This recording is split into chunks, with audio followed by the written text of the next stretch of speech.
প্রথম ও দ্বিতীয় রাউন্ড শেষে মালদহে 12টি আসনের মধ্যে 6টিতে এগিয়ে বিজেপি। ভোট গণনা কেন্দ্রের বাইরে বিজেপির কর্মীদের উল্লাসের ছবি ধরা পড়ল। এদিন মালদা পলিটেকনিক কলেজের বাইরে বিজেপির কর্মী সমর্থকদের মধ্যে আনন্দ উল্লাস। সঙ্গে ছিলেন মালদা উত্তরের বিজেপি সাংসদ খগেন মুর্মু। তিনি জানান, মালদহে প্রায় 8টি সিট বিজেপি পেতে চলেছে। এছাড়াও রাজ্যে বিজেপি সরকার প্রতিষ্ঠিত হবে, এমনটাই আশ্বাসবাণী। ব্যুরো রিপোর্ট, বাংলার কণ্ঠ।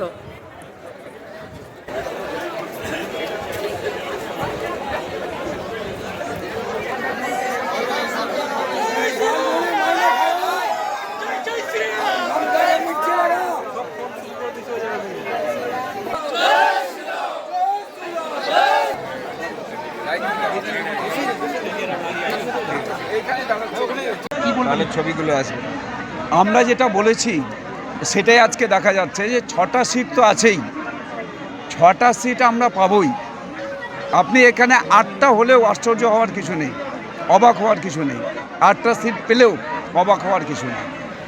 সেই জন্যেই আজ সারা বাংলার যে ট্রেন্ড যেটা দেখা যাচ্ছে তাতে বিজেপি এগিয়ে চলেছে। প্রতিটা রাউন্ডেই দেখছি যে বিজেপির তার যে আসন সংখ্যা বাড়তে চলেছে এবং তৃণমূল কংগ্রেসের যে সংখ্যা, তাদের যে আসন দিনের আজকে প্রতিটা রাউন্ডে কমতে চলেছে। আমার যা মনে হচ্ছে, তৃণমূল কংগ্রেস যেভাবে মানুষকে তাদের লুট করে, মহিলাদের উপর অত্যাচার হয়েছে, জুলুম হয়েছে, তারা ধর্ষিতা হয়েছেন, খুন হয়েছেন, তার জবাব মহিলারা দিয়েছেন। 2 দফার ভোটে মহিলারা তারা জবাব দিয়েছেন, এই খুনের জবাব এবং ধর্ষণের জবাব তারা দিয়েছেন। দর্শকদের একমাত্র ভারতীয় জনতা পার্টি তাদের শাস্তি দিতে পারে। মালদায় আমরা এখানে বললাম যে 6টা সিট তো আছেই, আমরা 4টা ছিল সেই জায়গায় 6টা সিট আগেই বলেছি।